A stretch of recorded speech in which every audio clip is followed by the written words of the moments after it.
sommes le lundi 15 décembre 2014. Bonjour à tous et bienvenue dans cette édition. Un journal que nous ouvrons avec la traque des biens mal acquis et cette information de la radio Futur Média qui nous annonce que le procès de l'ancien directeur du cadastre Taïb Ndiaye s'ouvre ce lundi. Il est sommé de justifier 3,9 milliards de francs CFA à la CRI. Nous y reviendrons dans nos prochaines éditions. Ce lundi à Dakar avec l'ouverture du Forum international sur la paix et la sécurité en Afrique, un forum de 2 jours qui succède au sommet de l'Elysée qui avait réuni des chefs d'État africains l'an dernier à Paris.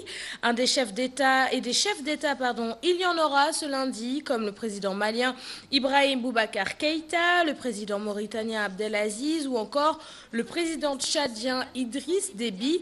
Des chercheurs, des universitaires, des militaires et des industriels de l'armement seront également présents. Au total, 300 invités sont attendus. Une rencontre organisée par l'Institut panafricain de stratégie dirigé par Cher Tidiane Gadio. Objectif de ce forum, faire en sorte que les pays d'Afrique prennent en main leur propre sécurité et mobiliser le continent face aux défis du djihadisme et du développement.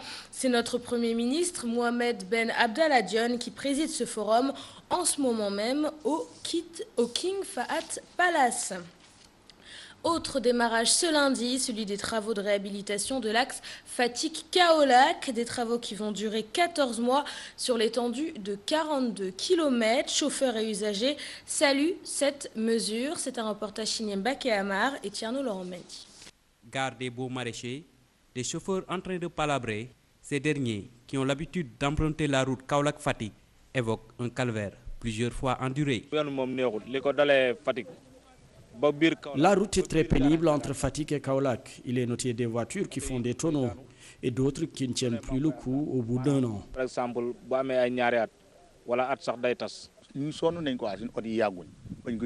ce chemin n'est pas de tout repos. Même nos voitures commencent à lâcher en quelques 2 mois seulement. Un trajet qui doit être parcouru en peu de temps, nous le faisons pendant de longues heures.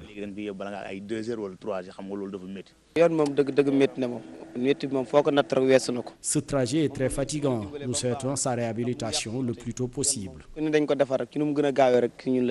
Le lancement des travaux de réfection du tronçon a lieu ce lundi. Des travaux qui vont durer 14 mois. Ces usagers apprécient.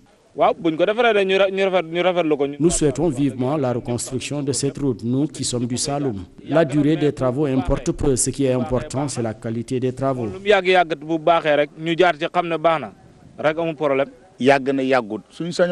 Ce travail doit être rapide et bien fait. Il n'est pas intéressant de se précipiter en construisant une mauvaise route.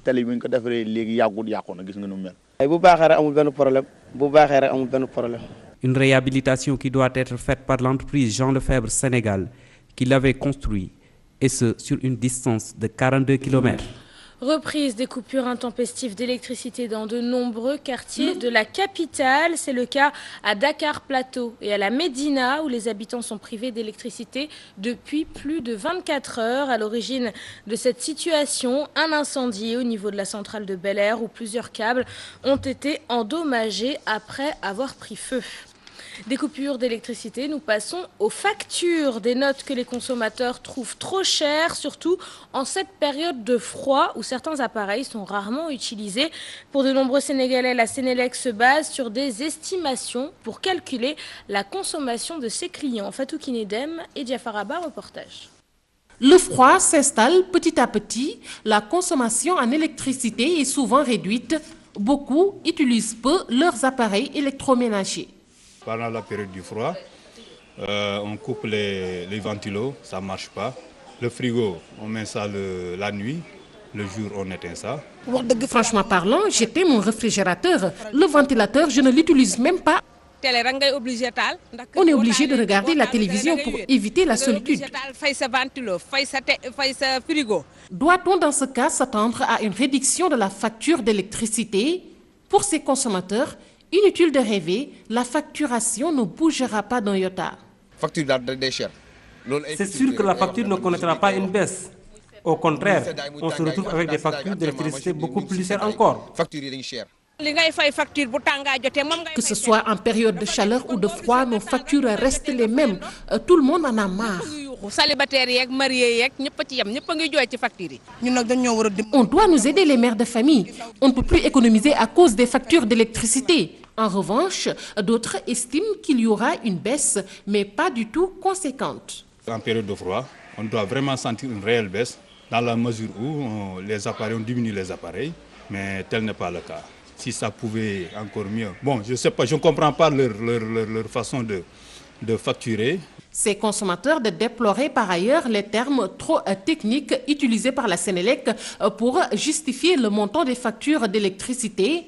Selon eux, la Sénélec se base uniquement sur des estimations et non sur la consommation réelle.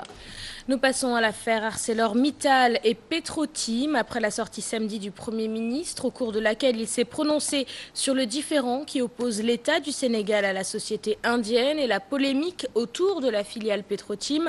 On nous apprend que désormais les données concernant les deux sociétés sont disponibles sur le site du gouvernement www.gouv.sn.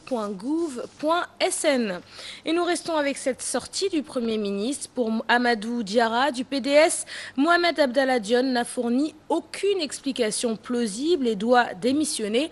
Un avis que ne partage pas Abdoulaye Wilane du Parti socialiste, pour qui les indications données par le Premier ministre ont été assez claires. Aminata Mbaresso et Diafaraba nous en disent plus.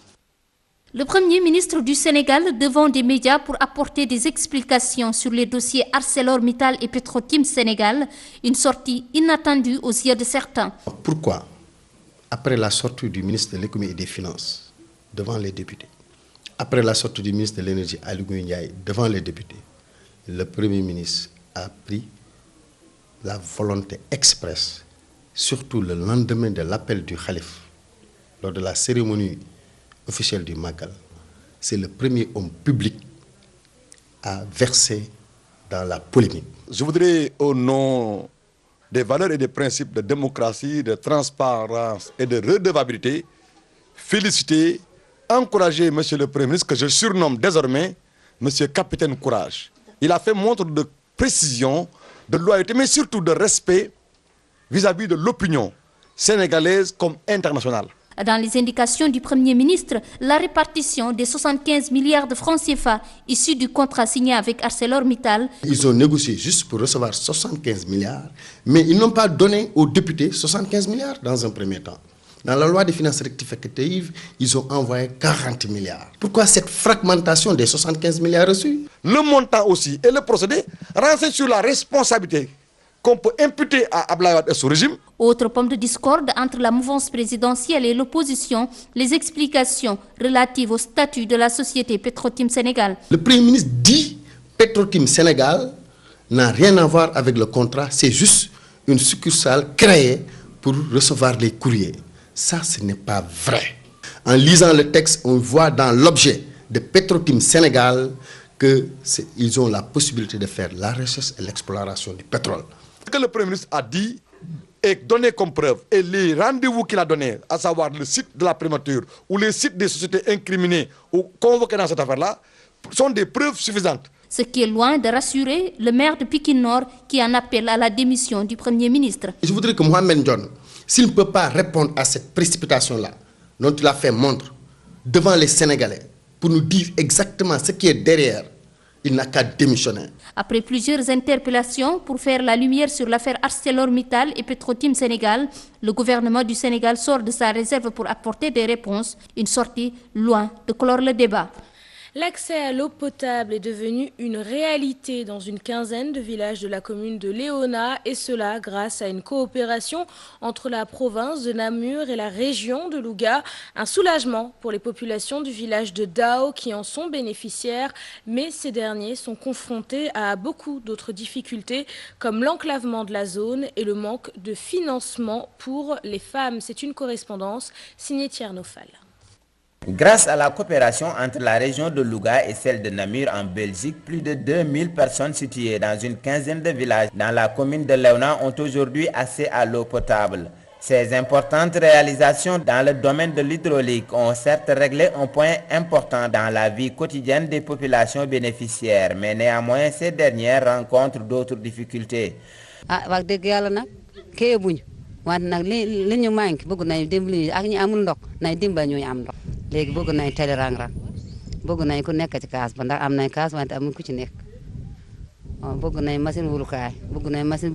En dehors de l'enclavement de leur localité, les femmes sont aussi confrontées à un manque de financement pour travailler.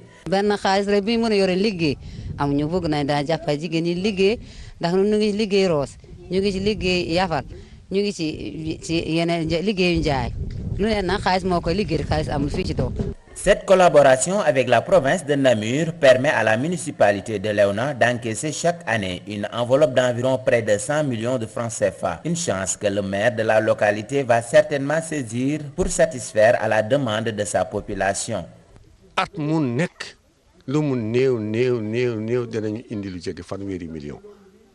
ci alal boo xam ne lii ci ndox lay jëm lii ci école lay jëm lii ci leneen lay jëm di te itam ren am nañu projet ak ñoom boo xam ne projet bi rek juróom-ñaari maire la ñoo bokk projet bi at mu nekk dinañu def lu mot 60 millions par at loolu fii la jëm ci Léona. Dans le cadre de cette coopération, la commune de Léona a reçu une délégation venue de la Belgique pour visiter les réalisations faites sur le terrain.